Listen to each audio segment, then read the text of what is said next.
I How? need you. We're going to Because I end have your questions hearing, for the Mr. judge. Mr. Richard. I have questions for the judge, and you're just saying that I'm incompetent. Like, why can't I get the answers from you? Do you not know your own laws? I cannot go forward until I get a report from the doctors. And why is there a doctor that needs to be involved in this? This is what do you say, a traffic matter? Folks, today's defendant walks into court convinced he's uncovered some hidden legal loophole, but all he's actually doing is proving exactly why the judge ordered a competency evaluation in the first place. This man is facing straightforward charges: driving while suspended and operating a vehicle without an interlock device.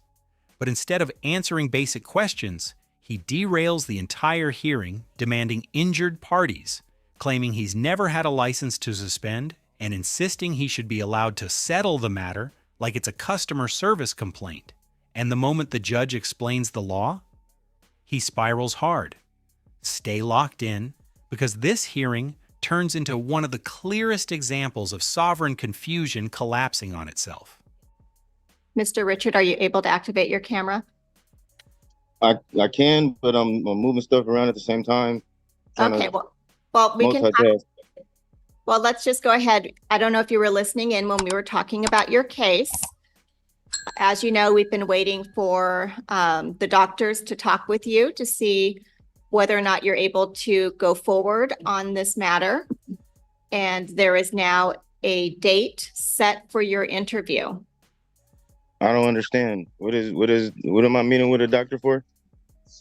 They need to ascertain whether you can understand the nature of the charges and whether you're able to assist your attorneys. It's a two-prong test. So that's what we've been waiting for.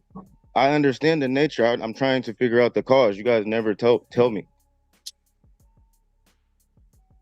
Figure out what? I understand the nature of this case. I'm trying to figure out the cause of this case. Like, what are we here for? Well, you've been charged with the criminal offense of driving while your license is suspended in the third degree and operating a vehicle without the required ignition interlock device. Those are the charges. I've never had a license for you to suspend. So, sir, please stop talking about the facts of the case. This is your attorney. Who? This is Sean Parent, one of your attorneys, so please don't talk about the facts of the case. Well, I'm not denying any of the facts. I'm just letting you know I'm letting you know what I understand is what I'm saying. She asked me if I understand, and I'm trying to answer the question. I'm letting her know what I understand, and I'm trying to figure out what's making me, what are you trying to call it, incompetent? Is that what you're trying to say I am? Yes, there's legal competency, and it's two prongs, whether you can understand the nature of the charges and whether you're able to assist. So right now, there's a question about whether you are able to proceed, and that's why we're having the doctors talk to you. That's why can't the current status. Why can't I just ask the judge? Like, what? Well, I am the judge, and I need those doctors to give me their opinion when they review your records and speak to you. And then we'll get a report back. So now you're finally being interviewed. So I'm trying to get the answers from you. Like I'm in here talking to you. And I'm telling you that you need to speak to these doctors on April 24th at 9 a.m. And why do I need to talk to a doctor? I'm still not understanding. Like, I'm trying to figure out why are we really here? Because you're charged with the crime, and I need to make sure that you are legally competent to proceed in this matter. What is the name of the crime?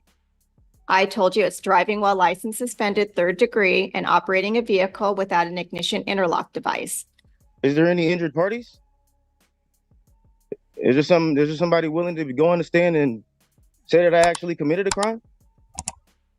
Who has a claim against me? Like, that's what I'm trying to figure out. I'm trying to settle the matter. I'm not arguing the facts.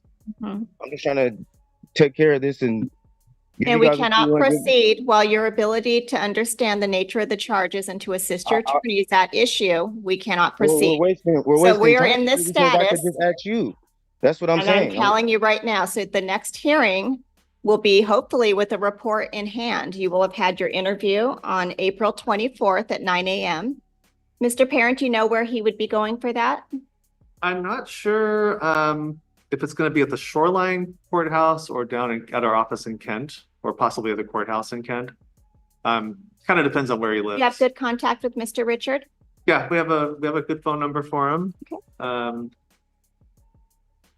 So we will be able to keep in touch with him. Okay, so Mr. Richard, they're going to meet with you on the 24th. How? And would it take about a week or two, Mr. Parent? Are Do you they think gonna, you are they can gonna report come back? meet us somewhere or something? Like, what are they about to do? Let's have him return on May 6th. Well, like I said, you don't have my consent. Actually, May to 1. send me Let's to do a May doctor. 1. So I don't know why you think I have to go see a doctor when I could just ask you all the questions that's Internet. This right here is where everything completely snaps apart.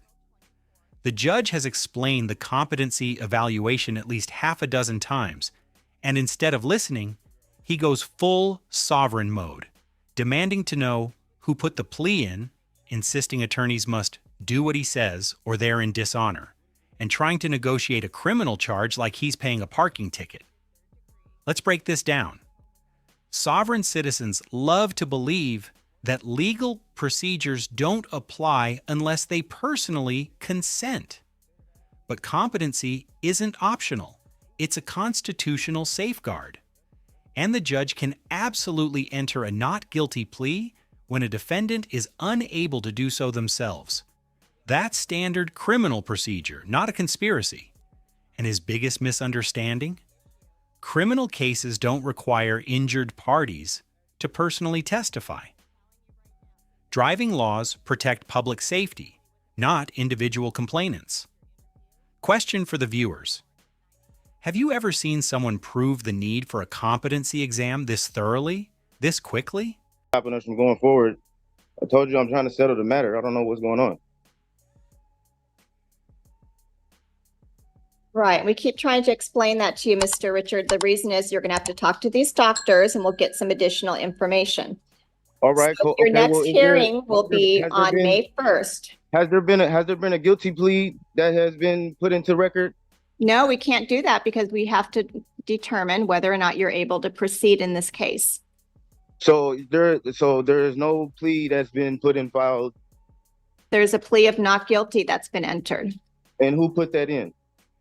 You had a first appearance and you are unable to plead guilty. So a not guilty plea has been entered on your behalf and we are waiting to have the doctors talk to you. And How this has can been going somebody- on for quite some time, Mr. Richard. How can somebody put a plea in for me?